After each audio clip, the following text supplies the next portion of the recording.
Now by a PDP chieftain, Lere Olayinka, live from our Abuja studio for more on this development. Mr. Olayinka, thank you for joining us on the program this evening. Your party spokesperson says the PDP is disappointed and that this judgment has thrashed the expectations of Nigerians. Is that how you feel about this judgment as a member of the party? Well, naturally, as a member of the party, it's a kind of a mixed feeling. I'm disappointed also that my party is not the party in government. I have been disappointed even before the election.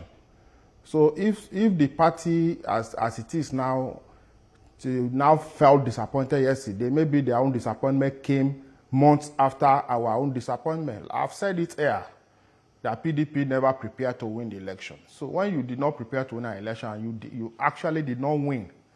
There's no point running to the court trying to now get what you should have gotten so easily from the court.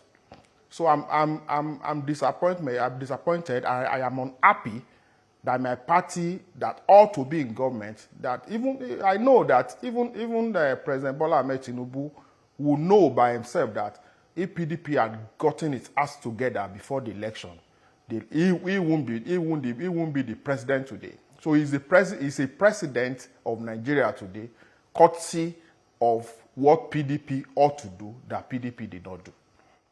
So it's about time to move on now, since we've heard from the Apex Court, and also that has actually put an end to the litigation following that particular election. But how do you think your party moves on from here? Because you have alluded to the fact that certain things happened before the election that did not allow your party farewell in February. And going forward, I believe my party, as the leading opposition party, should now begin to tell itself the truth, face the truth as it is, take stock, ask itself truthfully now. How did we get to where we are today? We should ask that. We should ask questions like that. We should stop being, at least we have now gotten to a dead end where we can no longer do anything concerning the election. The election is over now. As for the PDP, like I said, we should take stock. We should now begin to ask ourselves what happened, what not to have happened, and we should also tell some people to excuse the party. Like I said yesterday, some people need to let the party breathe at this time. And one of those people is former Vice President Atiku Abubakar. He should let PDP breathe. He has gotten enough. Candidate in 2019, candidate in 2023. Now it is time for him to go and rest and allow a new face or new faces. It should allow Nigerians to see new faces now. Because people have been seeing him since 1992-93. He has been there. He had wanted to be president since the days of SDP. SDP, that's 2002, that's 1993. PDP, Action Congress in 2007. So by now, he as a person, because I am aware that some people are also telling him to prepare for 2027. And I'm saying it here that if he agrees with those people already telling him, no, Buhari contested 4 times before he won. You have also contested 3 times. You can also be another Buhari. We don't want another Buhari in Nigeria. We don't want another Buhari. Mr. Olayinka, what you have against the former vice president? I mean, you said it yourself. He has the second highest number of votes in the February election. And if perhaps you add that of the Labour Party to his, it stands a good chance. He's the most experienced party man in the PDP. And he's also going to be just 79 by 2027. So the U.S. president himself is 80 as we speak. I don't think, what are the odds against him if he intends to run again? I don't personally, I don't have anything against him. What I have against him is that he made PDP to lose this opportunity. I don't know whether we are going to have that kind of clear opportunity in the next 4 or 8 years. This opportunity that we have lost is about the clearest. And also, he joined some people in 2015 to push PDP out of power. He has joined people to push PDP out of power. He has also made PDP to lose an opportunity to come back to power. It is time for him to go and rest. It is time for him. In 2007, for instance, he was vice president of this country when he left PDP to go to Action Congress to go and contest. When he lost in 2007, he came back again in 2011 to contest against the ticket of PDP against Jonathan. He lost. When he saw that he was not going to get PDP ticket in 2015, he led some people in a rebellion against PDP, went to APC, and because of that, PDP lost power. And we have not been able to regain that power. The most clearest opportunity for us to regain that power was the one we just lost. And it made us to lose that opportunity. It is time for him to allow the party to breathe. The former president, Muhammadu Buhari, tried about 4 times and eventually, ran again and won that election. But there are some who would say your position is a fallout of what happened to you and some of the people in your state during the election of 2023. I think you were disqualified. The son of your former principal was also disqualified. Do you think that if the PDP, as it is currently constituted, calls on the aggrieved party, and I'm talking about you and those other people who feel the way you feel right now, that this cannot be resolved and all of you queue behind the former vice president come 2027? My name is Lere Olayinka. I can never ever queue against former President Atiku Abubakar for anything again. He has contested to President of Nigeria 6 times. 2023 is his 6th time. 1993, 2007, 2011, 2015, 2019, 2020. That is even 7 times. So he has tried to be president 7 times. Nigeria is not about this just one person. That is my position. It's not the position of PDP. It is my position. It's my position. Myself, my wife, and my children. It's position of myself and my family. On the issue of PDP, PDP has the chance to resurrect, because I said it here the last time. PDP is in a kind of a coma now. That is the truth. But we can still bring the party back to life, but not with these old faces. If you look at that election of 2000 and the last election, look at the role the youth played in that election. Look at the number of free votes that Peter Obi got. I said free vote because those, like 70-75% of those who voted for Peter Obi were people who made up their mind 2-3 months to the election. People who had never voted before, who made up their mind that we are going to vote for Peter Obi. Those were free votes from the youth. So if PDP is not looking in the direction of the youth now, still looking as this person is a former vice president, this one is a former senator, this one is a former governor, this one is a former this and that, it will still be at the same level that we are now. So the first step that should be taken is... I understand that this is your position and not that of the party. The former vice president has gotten the ticket of the PDP to run for the presidential position twice. The chances are he can get it again. What happens if he runs again in 2027 on the platform of your party? What are his chances? 2027. If he runs again in 2027, I can tell you that he will fail. He cannot win. And that is the truth. He cannot win. When you have injured people, you mentioned something. I was contesting election. I had the election to win. And that is the truth. Go to Ekiti and find out. I worked day and night. I spent money. My hard-earned money.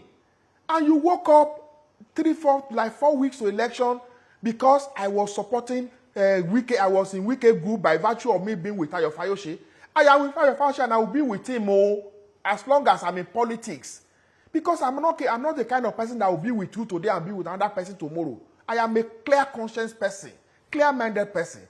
If you like, Alhaji Fayose will not sing, but if he sings, I will sing with him politically. That is where I am. And that is where I belong. And because of that, you now felt that, oh, you should punish people who are with Fayose. Maybe it was Fayose that they did not like. Why not punish Fayose that time? So they made me lose a chance to be in the House of Rep. And you want me to be clapping for an Atiku? It is not possible. He also made me to lose the chance of looking at myself as a member of the party in power. And you want me to be clapping for him? I will not clap for him. I said it yesterday. An apology for using this kind of word on a live television. When you are too arrogant, when you are too full of yourself politically, you will not get to anywhere.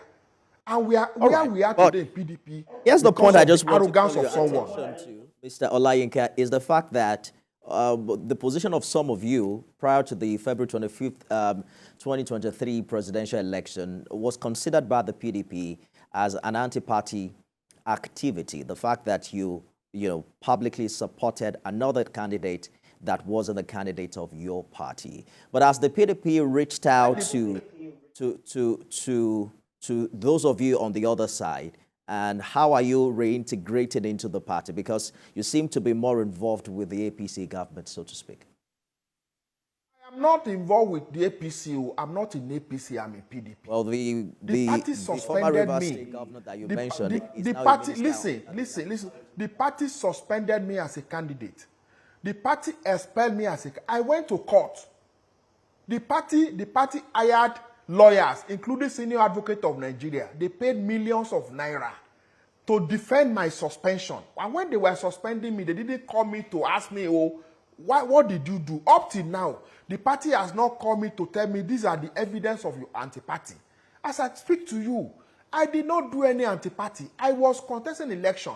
I printed poster. I did not put logo of another party. I put that of APC. Some of us that were suspended even branded vehicles with Atiku and Okowa's pictures. We branded vehicles. Me that is talking to you, I bought Ankara, I bought clothes for PDP members in Nijero, Ekiti West, and Efon local government to attend Atiku's presidential rally. Atiku wanted to be president. I mean, I don't want to be president. Now, as of rep, I won't be now. So, if I invested my money for his own evil campaign, and the only reward I got was for them to destroy my chances, my opportunity, I will not come here. If I meet Atiku today like this, I'll tell him that, Excellency, you are a wicked person. You are a bad person. All right, so let us leave his personality out of this conversation. Let's just talk.